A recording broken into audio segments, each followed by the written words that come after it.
ड्रामे की शुरुआत जेनी से होती है, जिसका फियांसे सॉन्ग उसे घसीटते हुए अपने ऑफिस में लेकर के आता है, जिसे देख करके वहाँ पर बैठे लोग फौरन से बाहर निकल जाते हैं। जेनी भी काफी डरी हुई थी, पर तब तक सॉन्ग अपना बेल्ट निकालने लगता है उसे मारने के लिए, पर इससे पहले कि वो उसे मार पाता वहाँ पर जिहान आ जाता है, जो कि जी ग्रुप का उत्तराधिकारी है और इस सिटी का सबसे रिचेस्ट पर्सन था। और वो सॉन्ग से कहता है कि मुझे नहीं पता था कि मेरी मीटिंग एक सेमलेस इंसान के साथ में, जो कि लड़कियों पर हाथ उठाता है। तो सॉन्ग कहता है कि मिस्टर जिहानी, मेरी और मेरे लवर के बीच के मामला है, इसीलिए आपको इसमें पढ़ने की कोई भी जरूरत नहीं है, हम तो बस थोड़ा सा फन कर रहे थे। तो जिहान जेनी से पूछता है कि ये सच कह रहा है। इस बात पर वो डर जाती है और हमें यहाँ से एक फ्लैशबैक दिखाया जाता है, जिसके जरिए हमें पता चलता है कि कुछ देर पहले जब जेनी सॉन्ग के ऑफिस के अंदर आती है तो एक लड़की को सॉन्ग के साथ में देखती है, जहाँ वो लड़की वहाँ से उठ करके भागने लगती है और जेनी से आकर के टकरा जाती है और उससे कहने लग जाती है कि मैंने तुम्हारे लवर को सेड्यूस नहीं किया है, बल्कि इसी ने नशे में मेरे साथ में जबरदस्ती की है और इसने मुझे मारा भी। आखिर तुम क्यों इस साइको के साथ में रह रही हो? तो वो कहती है कि पहले तुम यहाँ से भागो, पर तब तक सॉन्ग आकर के उसे पकड़ लेता है। तो जेनी कहती है कि उसे जाने दो, आखिर तुम क्यों एक बेकसूर लड़की के पीछे पड़े हुए हो? तो सॉन्ग कहता है कि अगर ये यहाँ से बाहर निकली तो तुम इसकी जगह पर पनिशमेंट झेलोगी। इतना कह करके उसे पकड़ करके वहाँ पर बैठा देता है और उसे मारने के लिए बेल्ट निकालने लगता है। अब कहानी प्रेजेंट में आती है, जहाँ जिहान के आ जाने पर सॉन्ग जेनी को नहीं मारता है, उल्टा जिहान के साथ में बैठ करके मीटिंग करने लगता है। लेकिन जिहान तो सिर्फ जेनी को ही देखे जा रहा होता है, जहाँ एक आदमी कह बैठता है कि मैंने सुना है कि सॉन्ग तुम्हारी लवर कॉलेज की टॉपर स्टूडेंट थी, फिर भी वो तुम्हारी बात इतना कैसे मान सकती है? मुझे तो यकीन ही नहीं हो रहा है। जहाँ सॉन्ग फौरन से जेनी को जिहान को टोस्ट करने के लिए कहता है, जिस पर जेनी फौरन से उठ करके जिहान के पास जाती है और उसके साथ में वेलकमिंग ड्रिंक पी जाती है। तभी वो लड़का कहता है कि जेनी, अगर आज रात तुम्हें मुझे और सॉन्ग के बीच में से किसी एक को चुनने के लिए कहा जाए तो तुम किसके साथ में जाना पसंद करोगी? इस बात पर जेनी जानबूझकर के जिहान का नाम लेती है और कहती है कि बेशक मैं जिहान के साथ में सोना पसंद करूंगी। ये सुनकर के तो जिहान शॉक रह जाता है और सॉन्ग का भी शकल देखने लायक होता है, जहाँ वो लड़का कहता है कि तुम अपने आप को समझती क्या हो कि मिस्टर जिहान के पास में ब्यूटीफुल लड़कियों की कमी है जो तुम्हारे साथ में सोना पसंद करेंगी। इस बात पर जिहान खड़ा हो जाता है और जेनी को बहुत गौर से ऊपर से लेकर के नीचे तक घूरने लग जाता है और कहता है कि मुझे लड़की पसंद है। इतना कह करके वो उठा करके अपने कंधे पर डालता है और वहाँ से लेकर के बाहर चला जाता है। ये देख करके तो सॉन्ग का चेहरा एकदम उतर जाता है और गुस्से से भर जाता है, जहाँ वो लड़का कहता है कि मुझे नहीं पता था कि मेरा मजाक इतना सीरियस मोड़ ले लेगा। अब सॉन्ग भागता वो बाहर जाता है, जिसे देख करके जिहान जेनी से कहता है कि अब भी देर नहीं हुई है, क्योंकि बाद में मैं पछताने का भी मौका नहीं दूंगा। इस बात पर वो कहती कि मुझे कोई फर्क नहीं पड़ता है कि आप इस वक्त सॉन्ग पर ही अपनी गाड़ी चढ़ा देंगे। ये सुनकर के जिहान का ड्राइवर आगे बढ़ जाता है, जिसे देख करके सॉन्ग एकदम फ्रस्ट्रेट हो जाता है। इधर जिहान जेनी को ले जा करके अपने बेड पर पटक देता है और कहता है कि तुम अपने लवर के सामने मेरे साथ सोने के लिए तैयार हो गई। तो वो कहती है कि आप मुझे डांट रहे हैं, जिस पर जिहान कहता है कि मेरे पास डांटने का समय नहीं है। इतना कह करके वो उसे किस करने लगता है और यहाँ पर वो दोनों एक दूसरे के साथ में काफी रोमांटिक तरीके से नाइट एक्सपेंड कर लेते हैं। अगली सुबह जेनी वहाँ से जाने की तैयारी करने लगती है, जिस पर जिहान उसे अपनी तरफ खींच लेता है और कहता है क्या तुम मुझे छोड़ करके जा रही हो? तो जेनी कहती है कि मिस्टर जिहान, आपको मेरी जिम्मेदारी उठाने की कोई भी जरूरत नहीं है। जिस पर जिहान उसे काट देते हुए कहता है कि मैं चाहता हूँ कि तुम उस सॉन्ग को छोड़ दो, अगर इसके बदले तुम्हें कुछ और भी चाहिए तो मैं सब कुछ देने के लिए तैयार हूँ। तो जेनी कहती है कि मुझे जो चाहिए वो बहुत कीमती है, शायद आप उसे अफोर्ड नहीं कर पाएंगे। इतना कह करके वो उसका कार्ड उसके मुंह में फंसा करके वहाँ से चली जाती है। जिहान कहता है कि आखिर किस टाइप का मेरा इंसल्ट था। जिसके बाद में जेनी जब सॉन्ग के ऑफिस में जाती है तो वो वहीं पर खड़ा होता है, जिसका एक्सप्रेशन बिल्कुल डार्क होता है, जिसे देख करके वो समझ जाती है कि वो काफी ज्यादा गुस्से में है।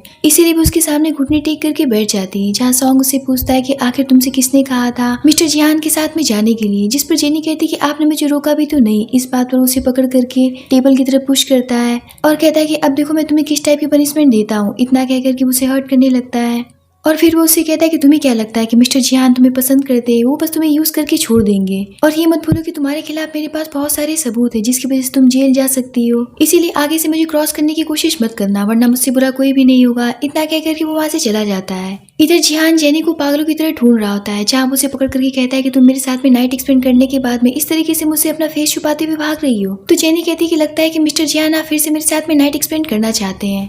जिस पर जिहान कहता है कि खुद को लकी मानोगे, अब भी मुझे तुम्हारे अंदर इंटरेस्ट है। जिस पर जेनी उसे करीब जाते हुए कहती कि पर मुझे आप में कोई भी इंटरेस्ट नहीं है, क्योंकि आप बेड पर बहुत ही ज्यादा बोरिंग है। इतना कह करके वो वहाँ से चली जाती है। ये सुन करके तो जिहान एकदम बौखला जाता है और फिर से उसके पीछे जाने लगता है। और जब वो बाहर जाता है तो वो देखता है कि सॉन्ग जेनी को रिसीव करने के लिए खड़ा था, जिसे देख करके तो उसकी जलीसी और गुस्से का कोई भी ठिकाना नहीं रहता है। और वो जेनी को पकड़ते हुए कहता है कि आखिर तुम इस आदमी के साथ में क्यों रहना चाहती हो, जो कि तुम्हें कुछ भी नहीं दे पा रहा है? तुम मेरे साथ में लो, मैं तुम्हें सब कुछ दूंगा। ये सुनकर के सॉन्ग कहता है कि लगता है है कि मिस्टर जियान, आपको मेरी गर्लफ्रेंड कुछ ज्यादा ही पसंद आ गई है। आप तो उसके साथ में सोने के बाद में पूरी तरीके से अपना माइंड खो दिए हैं। अगर ऐसी बात है तो चलिए हम अपने नए प्रोजेक्ट पर बात करते हैं। क्यों ना आप मेरे नए प्रोजेक्ट पे इन्वेस्ट करने के लिए तैयार हो जाए। ये सुनकर के जिहान कहता है कि मुझे पता है कि तुम्हारे जैसे आदमी औरतों का यूज करके आगे की सीढ़ियां चढ़ते हैं। ये सब सुनकर के जेनी सबको इग्नोर करते हुए वहां से जाने लगती है, जिस पर जिहान उसे जबरदस्ती पकड़ करके अपनी गोद में उठा करके अपनी कार में ले जाकर के बिठा देता है। इस बात पर जेनी काफी घबरा जाती है और कहती है कि आप क्या कर रहे हैं। तो जिहान कहता है कि चुपचाप से अपना मुंह बंद करके शांति से कार में बैठो, वरना मुझसे बुरा कोई भी नहीं होगा। और वो सॉन्ग से कहता है कि तुम्हें इन्वेस्ट चाहिए ना, ठीक है मैं तुम्हारे प्रोजेक्ट में इन्वेस्ट करने के लिए तैयार हूँ, पर एक बात याद रखना कि इस डील के बाद में जेनी मेरी हो जाएगी और मेरी चीजों को कोई हाथ लगाए ये मुझे पसंद नहीं है। जिस पर सॉन्ग कहता है कि मिस्टर जिहान, आपको क्या लगता है कि मैं जेनी को आपको हमेशा के लिए दे दूंगा? मैं सिर्फ उसका यूज टेम्परेरी तरीके से कर रहा हूँ, क्योंकि जेनी भी मुझसे दूर नहीं रह पाएगी, क्योंकि वो मुझसे बहुत प्यार करती है। क्यों जेनी, मैंने सही कहा ना? इस बात पर जेनी उसकी बातों का कोई भी जवाब नहीं देती है। जिस पर सॉन्ग जिहान से कहता है कि अब जैसा कि आप मेरे साथ में डील करने के लिए तैयार हैं, तो अब से जेनी आपकी हुई, जब तक कि आप उससे थक नहीं जाते हैं। जब आपका उससे मन भर जाएगा तो जेनी मेरे पास वापस आ जाएगी। ये सुनकर के जिहान गुस्से से जेनी को अपने साथ में लेकर के वहां से चला जाता है और वो उसे अपने ऑफिस में ले जाकर के गुस्से से पूछता है कि आखिर उस इंसान में ऐसा क्या है जो तुम उसे छोड़ नहीं सकती हो, और ऐसा क्या है जो मैं तुम्हें दे नहीं सकता हूँ। इस बात पर वो कहती कि लगता है कि मिस्टर जिहान आप मेरे लिए बहुत ही ज्यादा डेस्परेट हो चुके हैं, तो क्यों ना आप सॉन्ग परिवार को इस बिजिंग सिटी से हमेशा के लिए गायब करवा दें। ये सुनकर के तो जिहान शॉक रह जाता है और कहता है कि तुम्हारे मुंह से कुछ अजीब नहीं लग रहा है? मैं ऐसा कर तो सकता हूँ, लेकिन उसके लिए एक शर्त है कि इसके बदले तुम मुझे क्या दे सकती हो। अगर तुम मेरे लिए पूरी तरीके से समर्पित रहोगी और मेरे प्रति लॉयल रहोगी तो मैं ऐसा करने की सोच सकता हूँ। ये सुनकर के जेनी सोचती कि सारे मर्द एक जैसे होते हैं, इसके में और सॉन्ग में कोई भी अंतर नहीं है, जो कि हर चीज के बदले कुछ न कुछ चाहता है। और यही सोच करके वो जिहान को अपने करीब खींचते हुए कहती कि मैं तो बस मजाक कर रही थी। तो जिहान कहता है कि लेकिन मैं सीरियस हूँ, मैं जानना चाहता हूँ कि क्या तुम सॉन्ग से प्यार करती हो और इसीलिए तुम उसके साथ में रहना चाहती हो। इस बात पर जेनी कहती कि हम कोई टीनेजर्स नहीं है जो आप इस तरीके का सवाल मुझसे कर रहे हैं। ये फालतू के सवाल करने से अच्छा है कि मुद्दे पर आइए और अपना फायदा देखिए। इतना कहकर के वो उसे किस करने लगती है, जहाँ जिहान भी बहक जाता है और यहाँ पर वो दोनों फिर से एक दूसरे के साथ में नाइट एक्सपेंड कर लेते हैं। अगली सुबह जेनी उठती है और जिहान को सोता हुआ छोड़ करके वहाँ से चली जाती है। अब जिहान की जब आँख खुलती है तो वो मेट से पूछता है कि जेनी कहाँ गई, तो मेट बताती कि वो तो कब का चली गई। ये सुनकर के जिहान को काफी ज्यादा गुस्सा आता है और वो कहता है कि लड़की तो वाकई में काफी निर्दयी है, जो कि मुझे एक टूल की तरह यूज कर रही है। दूसरी तरफ हम सॉन्ग की एक्स गर्लफ्रेंड रोजी को देखते हैं, जो कि उसी लड़की के साथ में बैठी हुई थी जिसका नाम लीजा है, जिसे कल रात जेनी ने बचाया था।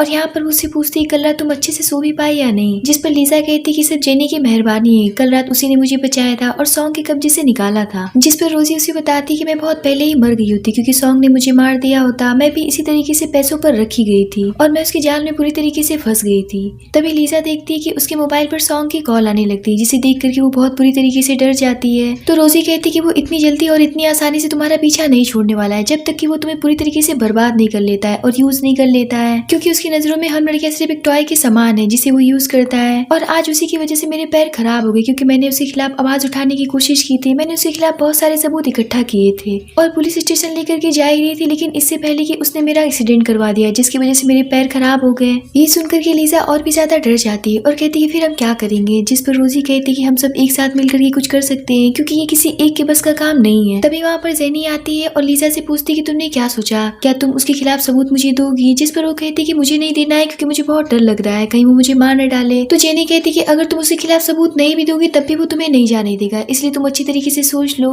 लेकिन लीजा इस कदर डरी हुई थी कि वो वहाँ से उठ करके चली जाती है। जिसके बाद में जेनी सीधा सॉन्ग के पास जाती है, जिसे देख करके सॉन्ग कहता है कि लगता है कि जिहान ने तुम्हारे अंदर से इंटरेस्ट खो दिया, तभी तो तुम मेरे सामने आ गई।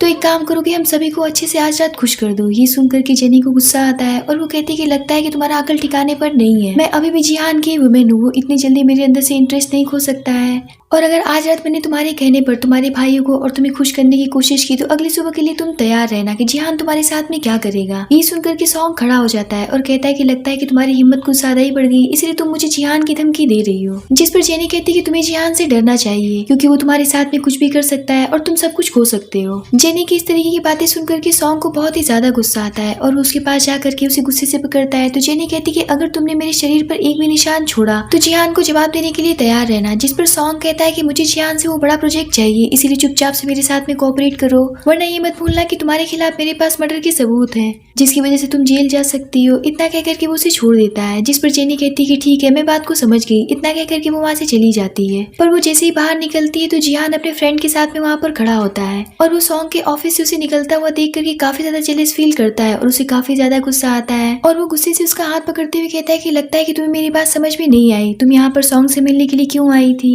जिस पर जेनी कहती है कि सॉन्ग मेरा बॉयफ्रेंड है, आखिर आप मेरे कौन है। तो जियान कहता है कि मैं तुम्हारा मैन हूँ। ये सुनकर के वो हंसते हुए कहती है कि लगता है कि मिस्टर जियान आप मुझे बहुत ही ज्यादा चाहने लगे हैं। तो जियान कहता है कि हाँ, क्योंकि तुम ये डिजर्व करती हो। इतना कह करके वो उसका हाथ पकड़ करके उसे अपनी कार के अंदर डाल देता है। ये देख करके उसका दोस्त विक्टर उससे कहता है कि जियान तुम कब से बीस्ट बन गए और लड़कियों के साथ में जोर जबरदस्ती करने लगे, इस तरीके से तुम किसी को अपना नहीं बना सकते हो। पर जियान उसकी बातों को इग्नोर करता हुआ कार में जाकर के बैठ जाता है और वहाँ से चला जाता है। उसकी इस तरीके की हरकत देख करके विक्टर सोचता है कि लगता है कि मेरा दोस्त सिंगल रहते रहते पागल हो गया है, इसीलिए वो इस तरीके की हरकत करने लग गया है। जहाँ जियान अपने घर के सामने अपनी कार को रोकता है और उससे कहता है कि इस आदमी को तुम फौरन से ब्लॉक करो और इससे मिलना जुलना बंद करो, वरना मुझसे बुरा कोई भी नहीं होगा। तो जेनी उससे कहती है कि आप मुझे इसके बदले में क्या दे सकते हैं। जिस पर जियान कहता है कि तुम्हें सॉन्ग ने आज तक क्या दिया है, मैं उससे कहीं ज्यादा तुम्हें दूंगा। जिस पर जेनी कहती है कि ठीक है, मुझे भी वही प्रोजेक्ट चाहिए जो कि आप सॉन्ग को देने वाले हैं। इतना कह करके उसे अपनी हिडन कंपनी का कार्ड दिखाती है, जिसे देख करके जियान शॉक रह जाता है और कहता है कि तुमने सॉन्ग के नाक के नीचे चुपके से अपनी एक नई कंपनी खड़ी कर ली है और किसी को कुछ पता भी नहीं है। मैं तुम्हें जितना ही समझने की कोशिश करता हूँ उतना ही उलझता जा रहा हूँ, क्योंकि तुम मेरी सोच से कहीं ज्यादा आगे हो।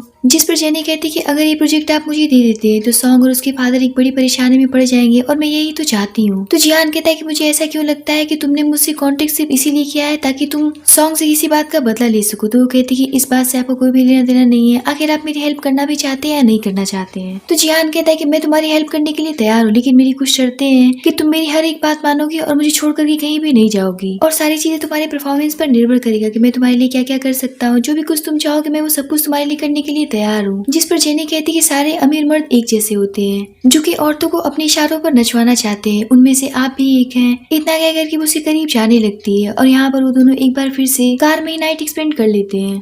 दूसरी तरफ सॉन्ग के फादर उसके मुंह पर चाय फेंकते हुए कहते कि नालायक कहीं के, आखिर तुम इस बात का पता कैसे नहीं लगा पाए कि हमारे नाक के नीचे एक नई कंपनी खड़ी हो गई और हमें पता तक नहीं कि उसका ओनर कौन है, और मुझे पता चला है कि जियान ने वो प्रोजेक्ट उस कंपनी को दे दी और तुम यहाँ पर हाथ पे हाथ धरे बैठे हुए हो। तो सॉन्ग कहता है कि ऐसा नहीं हो सकता है, मैंने जियान के पास में जेनी को भेजा है ताकि वो प्रोजेक्ट मुझे मिल सके, और मैंने पहले से ही जियान की कंपनी जी ग्रुप में सारे डॉक्यूमेंट्स भेज दिए हैं। मुझे पूरा यकीन है कि वो छोटी सी कंपनी में इन्वेस्ट करने के लिए कभी भी तैयार नहीं होंगे, क्योंकि उन्होंने कहा है कि वो प्रोजेक्ट मुझे देंगे। तो उसके फादर कहते हैं कि जितनी जल्दी हो सके इस मामले को हल करो और ये प्रोजेक्ट हमारे यहाँ से निकलना नहीं चाहिए, नहीं हमारी कंपनी को बहुत बड़ा लॉस होगा। इतना कह करके वो वहाँ से चले जाते हैं। कुछ देर के बाद में सॉन्ग अपने असिस्टेंट से कहता है कि लीसा का पता करो, क्योंकि हमें उसे रास्ते से हटाना पड़ेगा, क्योंकि उसके पास में हमारे खिलाफ सारे सबूत हैं। तो असिस्टेंट कहता है कि ठीक है। इधर लीसा भागती हुई जेनी के पास जाती है और रोती हुई कहती कि सॉन्ग मेरे फादर तक पहुंच गया है और अब मेरे फादर मुझे कॉल करके वापस बुला रहे हैं। तो जेनी कहती कि तुम्हें खुद के लिए कदम उठाना पड़ेगा, तुम ये बात अच्छी तरीके से जानती हो कि तुम उसके खिलाफ कुछ ऐसा जानती हो जो तुम्हें नहीं जानना चाहिए, इसीलिए वो तुम्हारी जान का दुश्मन बन गया है। तुम्हें क्या लगता है कि अगर तुम उसके खिलाफ सबूत नहीं दोगी तो क्या वो तुम्हें छोड़ देगा? ऐसा नहीं होगा,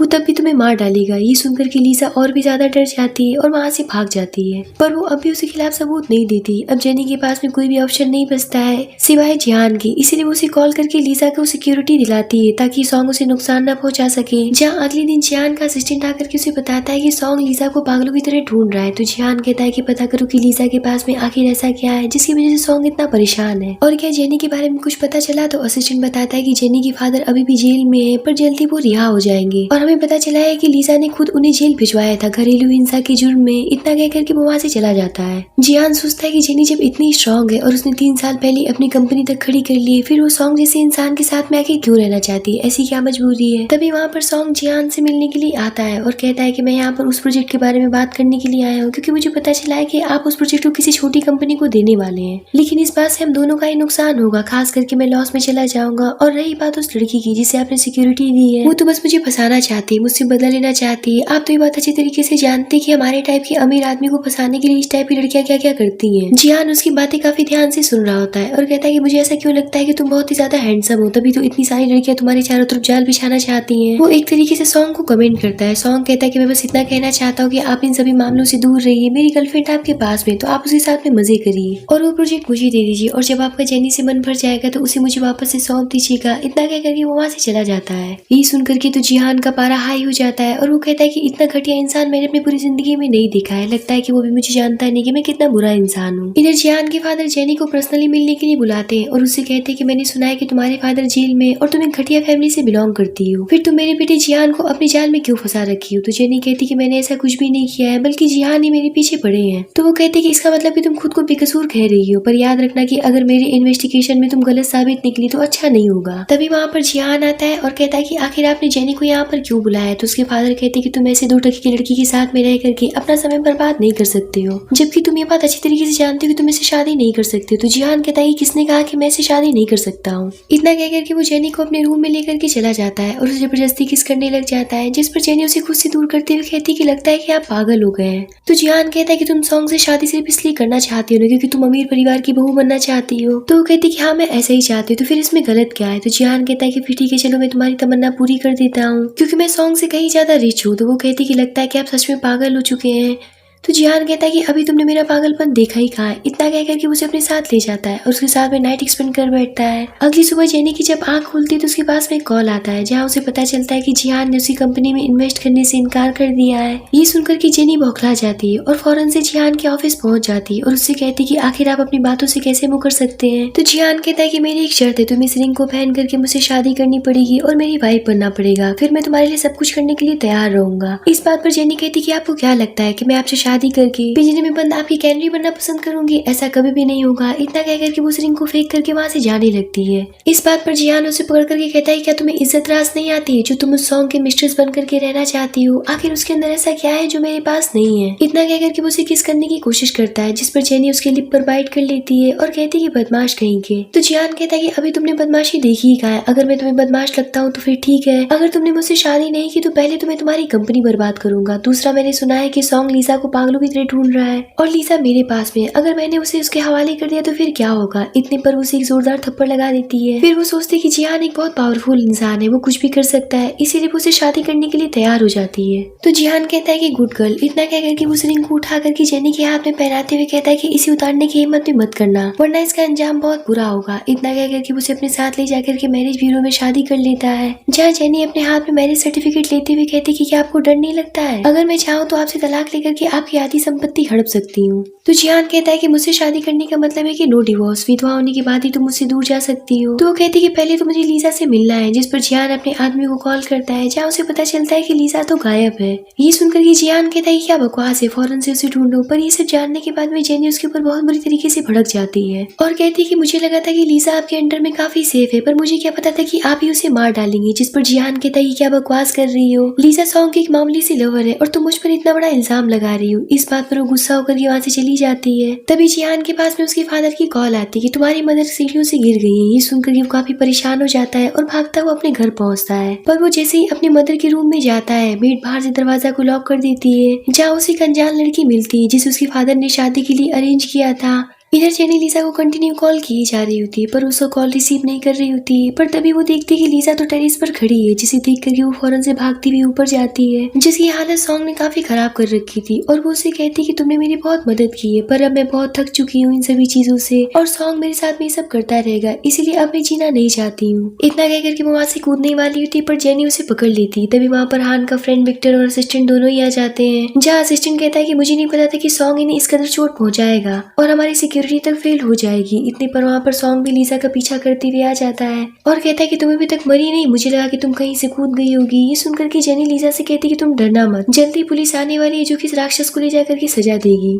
ये सुनकर के सॉन्ग कहता है कि लगता है कि लीसा तुम्हें अपने पेरेंट्स की जान बिल्कुल भी प्यारी नहीं है, वरना अगर तुम्हारी जगह कोई और लड़की होती तो पुलिस के चक्कर में पड़ने के बजाय मरना पसंद करती। इतने पर वहाँ पर पुलिस आ जाती है उसे गिरफ्तार करने के लिए। तो सॉन्ग कहता है कि जल्दी मैं वापस आकर के लीसा तुमसे हिसाब किताब बराबर करता हूँ। उसके जाने के बाद में लीसा जेनी को बताती कि उसने सॉन्ग के खिलाफ कहा वो सारे एविडेंस छुपा रखे हैं, जिसके बाद लीसा को लेडीज पुलिस अपने साथ इन्वेस्टिगेशन के लिए लेकर के चली जाती है। उसके जाते ही जेनी को चक्कर आने लगता है और वो बेहोश हो जाती है, जिस पर विक्टर उसे पकड़ लेता है और फौरन से हॉस्पिटल में एडमिट कराता है, जहाँ उसे पता चलता है कि वो प्रेग्नेंट है। पर डॉक्टर बताती है कि तुम्हारी प्रेगनेंसी सही कंडीशन में नहीं है, क्या तुमने प्रिकॉशन पिल लिया था? तो जेनी कहती है कि हाँ, मैंने 2 दिन पहले ही खाया था। जिस पर डॉक्टर बताती है कि उसी की वजह से तुम्हारी प्रेगनेंसी खराब हो रही है, तो तुम्हें जल्दी सर्जरी करवा लेना चाहिए। इतना कहकर के डॉक्टर वहाँ से चली जाती है। इधर जिहान की मदर घर वापस लौट करके आती है तो मेड उनसे पूछती है कि आप ट्रिप पर से इतनी जल्दी वापस कैसे आ गई। तभी उनके रूम से बाहर भागती हुई एक लड़की आती है जिसका नाम लियू है, और वो जिहान के ऊपर इल्जाम लगाते हुए कहती है कि इन्होंने मेरे साथ में सब कुछ कर लिया है और अब ये मेरी जिम्मेदारी लेने के लिए तैयार नहीं है। जिस पर जिहान कहता है कि मैंने तो इस लड़की को छुआ तक नहीं, ये झूठ कह रही है। फादर ने जानबूझकर इसे अरेंज किया ताकि मुझे इससे शादी करनी पड़े। तभी वहाँ पर उसके फादर भी आ जाते हैं और कहते हैं कि वो परिवार की बेटी है और ये सब होने के बाद में तुम्हें इससे शादी तो करनी ही पड़ेगी। तो जिहान कहता है कि आपको शर्म आनी चाहिए अपनी बेटी के खिलाफ इस तरीके के शेमलेस षड्यंत्र रचते हुए। मैंने तो इस लड़की को छुआ तक नहीं, और वैसे मैं जेनी से शादी कर चुका हूँ और अब मैं कानूनी तौर पर एक मैरिड मैन हूँ। तो उसके फादर कहते हैं कि मैं इस शादी को नहीं मानता हूँ, तुम्हें मिस्टर वू को इसका जवाब तो देना ही पड़ेगा। इस बात पर जिहान कहता है कि सिर्फ मिस्टर वू को ही सफाई देनी पड़ेगी या फिर उनकी वाइफ आंटी को से भी बात करना पड़ेगा। यहाँ पर वो अपनी मदर को बताता है कि फादर का लियू की मदर के साथ में अफेयर रह चुका है, ये उन्हें बहुत पसंद करते थे, पर इन्होंने सिर्फ आपसे शादी प्रॉफिट और पैसों के लिए की थी, और अब ये चाहते हैं कि मैं उनकी बेटी से शादी कर लूं ताकि ये आंटी को से मिलजुल सके और अपनी आशिकी फरमा सके। ये सब सुनकर के जिहान की मदर काफी ज्यादा भड़क जाती और कहती कि ठरकी बेशर्म बुढ़ी कहेगी तुम्हारा दिल आज भी किसी दूसरी औरत के पास में है। जिस पर अंकल कहते कि अरे ये बकवास कर रहा है, ऐसा कुछ भी नहीं है। पर आंटी तो उनकी भी बात सुनने के लिए तैयार नहीं होती है और कहती कि आज मैं तुम्हारी पूरी आशिकी उतारूंगी। इधर जिहान देखता है कि माहौल काफी ज्यादा बिगड़ने वाला है, इसीलिए वो वहाँ से धीरे से खिसक लेता है क्योंकि वो जानता था कि उसके फादर बहुत बुरी तरीके से कूटे जाने वाले हैं। अब जिहान जैसे अपनी कार में जाकर के बैठता है तो अपने मोबाइल में विक्टर के बहुत सारे मिस कॉल्स देख करके उसे कॉल बैक करता है, जहाँ विक्टर उसे सारी बात बताता है। ये सब सुन करके तो जिहान शॉक रह जाता है, जहाँ विक्टर उसे ये भी बताता है कि अपने दोस्त की ऐसी हालत देख करके जेनी को शॉक लग गया जिसकी वजह से वो बेहोश हो गई थी।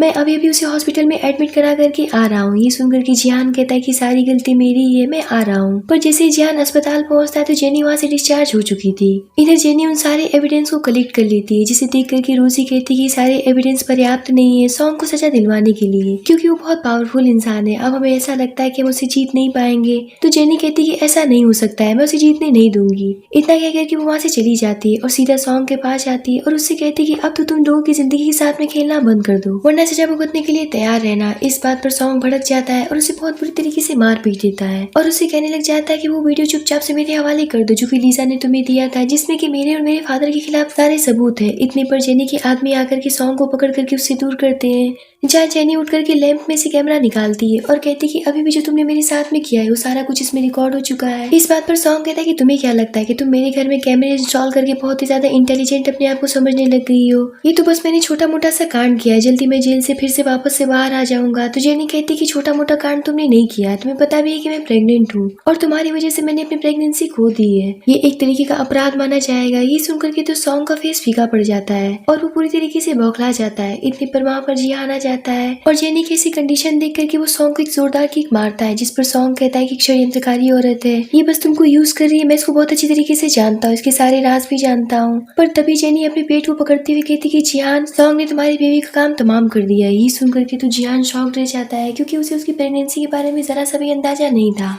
जहाँ वो उसे फौरन से हॉस्पिटल में एडमिट कराता है, जहाँ डॉक्टर बताती है कि हम बेबी को नहीं बचा सकी। ये सुनकर के तो जिहान के ऊपर जैसे पहाड़ ही टूट पड़ता है, जिस पर जेनी कहती है कि आपको वाकई में बहुत दुख हो रहा है। जिस पर जिहान उसे कहता है कि आज मुझे पता चला है कि तुम सॉन्ग की फैमिली को बर्बाद करना चाहती हो, ना कि उसे शादी करना चाहती हो। तभी तुमने मुझे अप्रोच किया ताकि तुम मुझे उसके खिलाफ यूज कर सको। तो जेनी कहती है कि हाँ मैंने ऐसा किया है। तो जिहान कहता है कि मुझे यकीन नहीं हो रहा है कि तुम इतनी हर्टलेस निकलोगी कि तुम हमारे बच्चे तक को दांव पर लगा दोगी। इतना कह करके वो गुस्से से वहाँ से चला जाता है और सीधा सॉन्ग के पास जाता है, जहाँ जिहान के आदमियों ने उसे बांध रखा था, जिसे देख करके तो जिहान गुस्से से अपना कंट्रोल खो देता है और उसे बहुत बुरी तरीके से मारने पीटने लगता है और कहता है कि तुम्हें सिर्फ औरतों पर हाथ उठाना आता है ना, क्योंकि तुम एक नामर्द इंसान हो। जिस पर सॉन्ग कहता है कि तुम एक बच्चलन औरत के लिए मुझे ऐसे मार पीट नहीं सकते हो। जिस पर जिहान कहता है कि जरा जबान संभाल करके बात करो, ये मत बोलो कि वो मेरी वाइफ है, वरना मैं तुम्हारा मुंह हमेशा के लिए बंद कर दूंगा। जिस पर सॉन्ग कहता है कि तुम्हें पता है कि वो लड़की एक हत्यारा है जिसके पीछे तुम इतनी पागल हो गए हो, उसने लगभग अपने फादर को मार ही डाला था, जिसका पूरा सबूत मेरे पास में है और यही रीजन है कि वो मेरे प्रति इतनी आज्ञाकारी है। अगर तुम नहीं चाहते हो कि वो जेल जाए तो मुझे यहाँ से जाने दो, और अगर तुम मुझे यहाँ से जाने दोगे तो मैं उन सबूतों की कॉपी तुम्हें दे दूंगा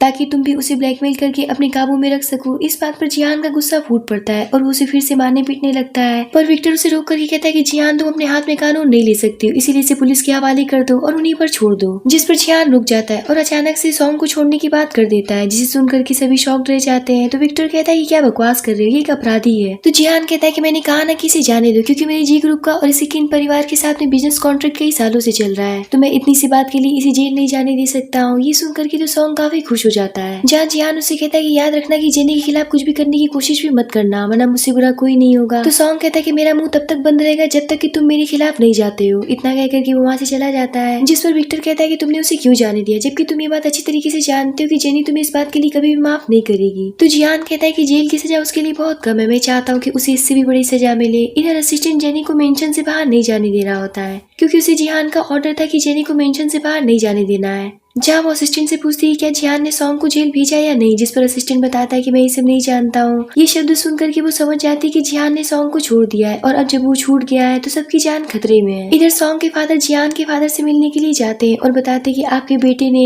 हमारी कंपनियों के बीच में अचानक से सारे कॉन्ट्रैक्ट तोड़ दिए हैं, जो कि बिल्कुल भी अच्छी बात नहीं है। जिस पर जियान के फादर कहते हैं कि देखो कंपनी जियान के हाथ में है, मैं इसमें कुछ भी नहीं कर सकता हूँ। ये सुनकर के सॉन्ग के फादर कहते हैं कि मैंने सुना है कि आपका मिसेस गु के साथ में अफेयर था, और इतना ही नहीं आप दोनों का एक नाजायज बेटा भी है। सोचिए अगर ये बात बाहर निकल के आ जाएगी तो आपकी क्या इज्जत रह जाएगी। ये सुनकर के जियान के फादर कहते हैं कि मिस्टर किंग क्या आप मुझे धमकी दे रहे हैं। तो वो कहते हैं कि बस मुझे अपनी कंपनी में आपका सहयोग चाहिए। ये सुनकर के जियान के फादर चक्कर में पड़ जाते हैं, कहीं मैं एक्सपोज न हो जाऊं, इसीलिए वो उनकी सिर्फ एक बार मदद करने के लिए तैयार हो जाते हैं। जिसके बाद में वो सीधा अपनी कंपनी जाते हैं और जियान से कहते हैं कि जितनी जल्दी हो सके जेनी को डिवोर्स देकर के लिए उसे शादी कर लो, वरना कल से कंपनी आने की कोई भी जरूरत नहीं है। जिस पर जियान कहता है कि ये मत भूलिए कि कंपनी मेरी बिना बर्बाद हो जाएगी। जिस पर वो कहते हैं कि मैं देख रहा हूँ कि तुम कुछ ज्यादा ही विद्रोही होते चले जा रहे हो, तभी तो तुमने किन परिवार के साथ में हमारी कंपनी के सारे कॉन्ट्रैक्ट खत्म कर दिए, मगर तुम्हें ऐसा नहीं करना चाहिए, इसीलिए इसे फौरन से फिक्स करो। तो जियान कहता है कि अफसोस की बहुत देर हो चुका है, मैं ऐसा नहीं कर सकता हूँ। इस बात पर उसके फादर भड़क जाते हैं और कहते हैं कि अगर तुम ऐसे ही विद्रोही बने रहे और मेरे खिलाफ ऐसे ही चलते रहे तो जल्दी मैं तुमसे सारे रिश्ते तोड़ लूंगा। तो जियान कहता है कि तोड़ लीजिए। इतना कह करके वो वहाँ से चला जाता है, जहाँ वो अपने फ्रेंड विक्टर से कहता है कि मैं अपने फादर को अच्छी तरीके से जानता हूँ, ऐसे मामलों में कभी भी इंटरफेयर नहीं करते हैं, पर वो किन परिवार के सहयोग के लिए इतना कैसे भड़क सकते हैं कि उन्होंने मुझे कंपनी से निकालने तक की बात कर दी है। यहाँ पर जरूर दाल में कुछ काला है। इधर जेनी अपने दोस्तों के पास जाना चाहती थी, क्योंकि सॉन्ग के छूटने की खबर सुनकर के वो काफी परेशान थी, पर असिस्टेंट उसे किसी भी हालत में वहाँ से बाहर नहीं जाने दे रहा होता है, इसीलिए वो वॉच को तोड़ करके खुद को पॉइंट कर लेती है और असिस्टेंट को धमकाने लगती है कि वो खुद को हर्ट कर लेगी अगर वो उसे नहीं जाने देगा तो। जिस पर असिस्टेंट फौरन से जियान को कॉल करके घर वापस आने के लिए कहता है, जहाँ जियान भागता हुआ घर आता है और फौरन से उसके हाथ में दवाई लगाने लगता है। जहाँ मुझसे पूछती कि आपने सॉन्ग को क्यों जाने दिया,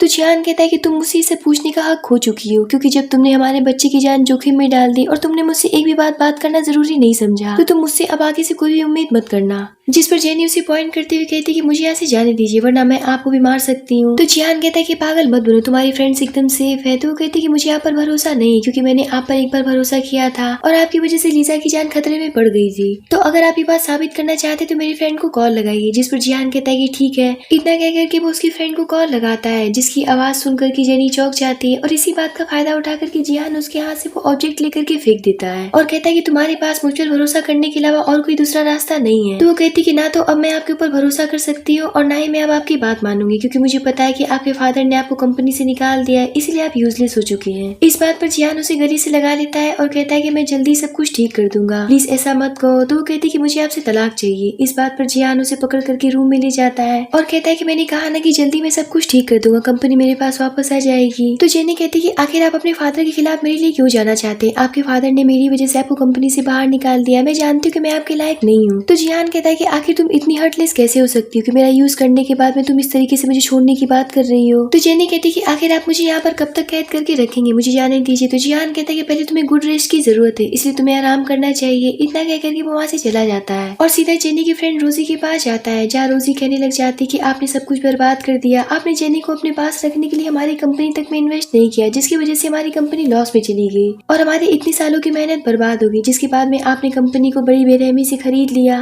और ऊपर से आपने सॉन्ग को भी छोड़ दिया, जो कि एक अपराधी है और अब वो खुलेआम हमारी जैसी और भी लड़कियों की जिंदगी बर्बाद करेगा। आप तो बस जेनी को अपने ऑब्सेशन की वजह से उसे कैद करके रखना चाहते हैं और ऊपर से उसे दोषी ठहरा रहे हैं। आप में और सॉन्ग में कोई भी अंतर नहीं है। इतना कह करके वो गुस्से से वहाँ से चली जाती है। ये सब सुनकर के जियान को लगता है कि वो कितना सेल्फिश है और कितनी बड़ी गलती कर रहा था। जब वो विक्टर से कहता है कि उसने सही कहा कि मेरे और सॉन्ग में कोई भी अंतर नहीं है, मैंने बस अपने बारे में सोचा, जेनी की फीलिंग के बारे में जरा सा भी नहीं सोचा। पर अब और नहीं। इतना कह करके वो वहाँ से चला जाता है। इधर जिहान की मदर गुस्से से कंपनी में इंटर करती है और अपने हस्बैंड से कहती है कि आपने किससे पूछ करके जिहान को कंपनी से बाहर निकाला है। तो उनके हस्बैंड कहते हैं कि जिहान एक नंबर उनका बदतमीज लड़का बनता जा रहा है, इसीलिए मैंने उसे कंपनी से बाहर निकाल दिया। तो उसकी मदर कहती है कि ये मत भूलिए कि मेरे फादर के बिना सपोर्ट की आपकी कंपनी यहाँ तक नहीं पहुंच पाती और जी ग्रुप का नामो निशान तक नहीं होता और आप तो किसी लायक ही नहीं है। अगर मेरे बेटे ने कंपनी को नहीं संभाला होता तो आज वो इस पोजीशन में नहीं होता। और मैं ये बात अच्छी तरीके से जानती हूँ कि आप मिसेस गू की बेटी के साथ में हमारे बेटे जिहान की शादी कराना चाहते, इसीलिए आप ये सब कर रहे हैं। पर ये मत भूलिएगा कि कंपनी के 25% शेयर मेरे नाम पर है, मैं चाहूँ तो सब कुछ बर्बाद कर सकती हूँ। इतना कहकर के वो वहाँ से चली जाती हैं। तभी वहाँ पर जिहान के फादर का नाजायज बेटा टैंग आता है, जो कि उनसे कहने लग जाता है कि आखिर आप कंपनी में मुझे कब तक जगह दिलाएंगे, मुझे ऐसा क्यों लग रहा है कि मुझे ऐसे ही जीना पड़ेगा। तो वो कहते कि मैं कुछ भी नहीं कर सकता हूँ क्योंकि मेरी वाइफ के पास से कंपनी के 25% शेयर है। जिस पर टैंग कहता है कि ऐसा भी तो हो सकता है कि बुढ़िया के मरने के बाद में सारे शेयर आपके नाम पर हो जाए। ये सुनकर के तो शॉक रह जाते हैं और कहते हैं क्या बकवास कर रहे हो, ऐसी बातें दोबारा कभी भी मत कहना और बार बार मेरे पास में आना बंद कर दो। अगर किसी को पता चल गया तो एक मुसीबत खड़ी हो जाएगी, इसीलिए यहाँ से चले जाओ। जिस पर टैंग वहाँ से चला तो जाता है लेकिन उसके दिमाग में ये बात बैठ जाती। इधर सॉन्ग जिहान और पुलिस की डर से अपने आप को छुपाता फिर रहा था, जिससे कि वो पूरी तरीके से फ्रस्ट्रेट हो चुका था। तभी वहाँ पर टैंग आता है और उसके साथ हाथ मिलाने का ऑफर देता है और अपना पूरा परिचय देता है कि वो जिहान के फादर का नाजायज बेटा है और उसे कहता है कि तुम मेरी मदद करो जिहान की मदद का काम तमाम करवाने में। मैं जैसे ही जी ग्रुप का उत्तराधिकारी बन जाऊंगा जिहान की सारी पावर छीन जाएगी और वो तुम्हारे खिलाफ कुछ भी नहीं कर पाएगा। इधर जिहान की मदर जेनी को मिलने के लिए बुलाती है, जहाँ वो उनसे कहती कि आप भी यही चाहती है कि मैं जिहान को छोड़ दूं।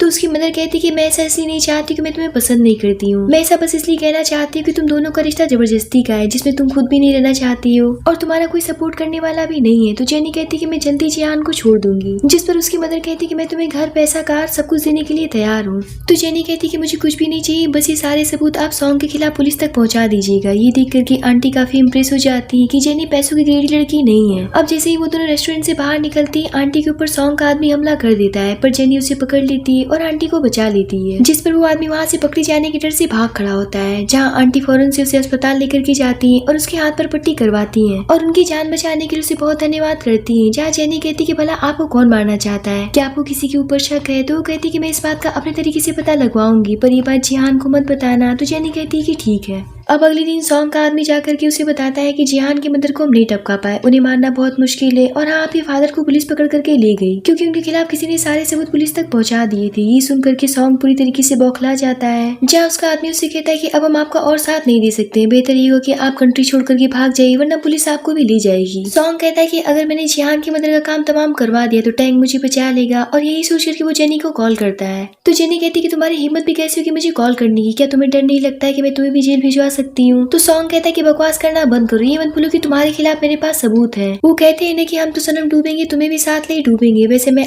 तुम्हें एक बहुत बड़ा ऑफर देने जा रहा हूँ कि जिहान की मदर को रास्ते से हटवाने में मेरी मदद करो, बदले में मैं तुम्हारे खिलाफ सारे सबूत हमेशा के लिए नष्ट कर दूंगा। तो जेनी कहती कि अच्छा तो तुम वही इंसान हो जो कि उन्हें मारना चाहता है। तो सॉन्ग कहता है कि बहुत बड़ी अपॉर्चुनिटी तुम्हारे लिए, ये बार बार नहीं मिलेगी। इतना कहकर के वो कॉल काट देता है, जहाँ जेनी को सोच समझ करके जिहान की मदर को कॉल करके उन्हें मिलने के लिए बुलाती है, जहाँ वो उनके साथ में एक रेस्टोरेंट में बैठी होती है। पर वो जैसे ही कॉफी पीती है उन्हें कुछ होने लगता है और वो बेहोश हो जाती हैं। ये देख करके जेनी जोर जोर से चिल्लाने लगती है, जहाँ उन्हें फौरन से हॉस्पिटल में एडमिट कराया जाता है। और ये खबर पाकर के जिहान भी पागलों की तरह भागता हुआ हॉस्पिटल में आता है, जहाँ उसके फादर भी आ जाते हैं और सारा इल्जाम जेनी पर डालते हुए कहने लग जाते हैं कि इसी ने ये सब किया है। जिस पर जिहान कहता है कि बिना किसी सबूत के आप मेरी वाइफ पर ऐसे आरोप नहीं लगा सकते हैं। तो उसके फादर कहते हैं कि अगर तुम्हारी माँ को कुछ हो गया तो मैं इसे नहीं छोड़ने वाला हूँ। ये सुनकर के जेनी कहती कि मैंने कुछ भी नहीं किया है। इस बात पर जिहान उसे गले से लगा करके कहता है कि तुम रो मत, मुझे तुम्हारे ऊपर पूरा विश्वास है। तभी डॉक्टर बाहर आते हैं और बताते हैं कि माफ करिएगा हमने बहुत कोशिश की पर हम उन्हें बचा नहीं पाए। ये सुनकर के तो जेनी और जिहान को जैसे सदमा ही लग जाता है। तभी वहाँ पर विक्टर और असिस्टेंट भागते हुए आते हैं और बताते हैं कि वो आदमी पकड़ा गया जिसने आंटी को कॉफी में कुछ मिला करके दिया था और उसने बताया कि ये सब उसने सॉन्ग के कहने पर किया है। ये सुनकर के जिहान गुस्से से उन दोनों के साथ में चला जाता है, जहाँ जिहान के फादर कहते हैं कि सॉन्ग तो तुम्हारा दुश्मन है ना, तो इसीलिए मुझे शक है कि इसमें जरूर तुम्हारा कहीं न कहीं हाथ होगा। इतना कहकर के वो वहाँ से जाने लगते हैं और टैंक से पूछते कि इन सब में कहीं तुम्हारा हाथ तो नहीं है। जिस पर टैंक कहता है कि पापा आप इतना परेशान क्यों हो रहे, वो ऊपर गई, अब सारे शेयर्स आपके हाथ में और जी ग्रुप भी आपका हुआ